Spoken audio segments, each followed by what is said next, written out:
ராதே கிருஷ்ணா. ஒரு நாள் பிரம்மாவும் விஷ்ணுவும் யார் பெரியவங்கன்னு சண்டை போட்டுருந்தாங்க.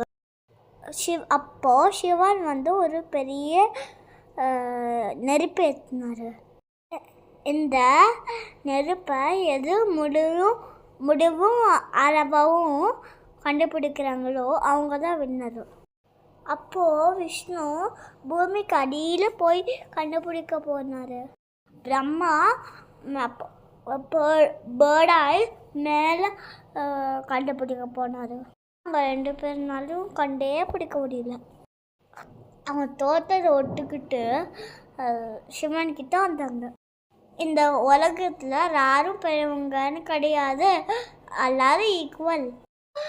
சிவன் சொன்னதை கேட்டு அவங்க 2 பேரும் ஃப்ரெண்ட்ஸ் ஆகிட்டாங்க. இப்போ அந்த ஃபயர் ஒரு ஹில்ஸ் ஆகி திருவண்ணாமலையில் இருக்குது.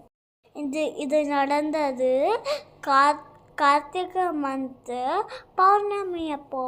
எப்படி கார்த்திகை பௌர்ணமி அப்போ சிவனை நினச்சி ஃபயர் வைப்பாங்க.